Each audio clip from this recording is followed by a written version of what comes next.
This channel does not promote any violent, harmful, or illegal activities. All content provided by this channel is meant for an educational purpose only.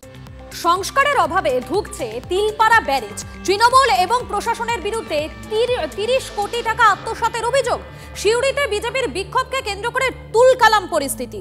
DM অফিসের সামনে বিজেপির বিক্ষোভ। সিউড়ি পুরসভার chairman সহ শাসক দলের নেতারা সেখানে আসতেই পরিস্থিতি উত্তপ্ত হয়ে ওঠে। তীব্র বাদানুবাদ, ধস্তাধস্তিতে জড়িয়ে পড়ে দুই পক্ষ। জেলা সভাপতি ধ্রুব সাহা, শ্যামসুন্দর গড়াই সহ নেতাদের আটক করে পুলিশ।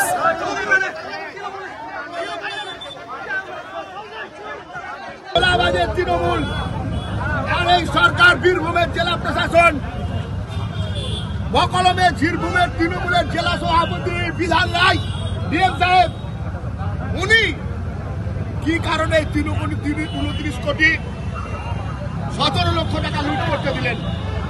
আজকে বীরভূমের ঐতিহ্য আমাদের তিলপাড়া ব্রিজ, সেই তিলপাড়া ব্রিজ ভাঙছে, ভেঙে গেল তিলপাড়া ব্রিজ, চলাচল বন্ধ হয়ে গেল। আর তৃণমূলের অফিসে টাকা চলে গেল, বীরভূম পুলিশের কাছে পয়সা চলে গেল, ভাইজান টাকা খেয়ে নিল। আমরা মানবো?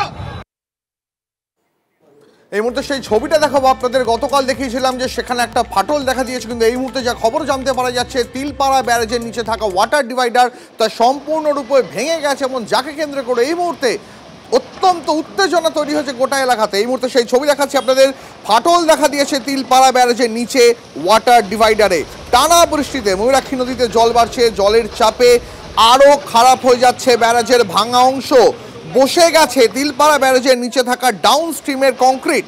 যুদ্ধকালীন তৎপরতায় সকাল থেকেই কাজ শুরু হয়েছে ব্যারেজ সংস্কারের। ব্রিজের ওপর দিয়ে যান চলাচলও বেশ খানিকটা নিয়ন্ত্রণ করা হয়েছে।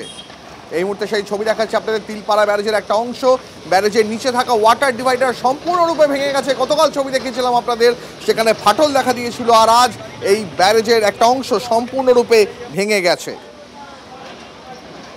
গতকাল একটা ছবি দেখিয়ে দিয়েছিলাম যে জলের যে ওয়াটার ডিভাইডার রয়েছে, সেই ডিভাইডারে ফাটল। ছবিটা আরও একবার দেখাবার চেষ্টা করব। আজ কিন্তু আর সেই ফাটলটা একেবারে ভেঙে চুরে ওয়াটার ডিভাইডার যেটা রয়েছে সেটা সম্পূর্ণভাবে ভেঙে গিয়েছে। গতকাল সন্ধ্যায় জেলাশাসক এখানে এসে বললেন যে ব্রিজের অবস্থা খুবই খারাপ। ছবিটা যেন সেই কথাই বলছে। গতকালের থেকে আজকের ছবিটা কিন্তু একেবারে অনেকটাই পরিবর্তন হয়েছে। পাশাপাশি যে ওয়াটার ডিভাইডারের নিচে যে ডাউন স্ট্রিম রয়েছে কংক্রিটের, সেটাও কিন্তু আরও অনেকটা নিচে নেমে গেছে। অর্থাৎ এই যে তিলপাড়া ব্যারেজ সেটা যে একেবারেই বিপজ্জনক অবস্থায় রয়েছে, কিন্তু সেই ছবি কিন্তু সেই কথা বলছে। পাশাপাশি যুদ্ধকালীন তৎপরতায় কিন্তু কাজ শুরু হয়েছে ব্রিজ মেরামতির জন্য। জেসিবি মেশিন সেখানে লাগানো হয়েছে, সেখানে কি যুদ্ধকালীন তৎপরতায় কাজ শুরু করে দেওয়া হয়েছে, যাতে এর পরে এর থেকে বেশি খারাপ পরিস্থিতি এই ব্রিজের আর না হয় নতুন করে, সেই কাজ কিন্তু ইতিমধ্যে শুরু করা হয়েছে। আরও একটা ছবি দেখাবার চেষ্টা করব, ওপরের ছবিটা যেটা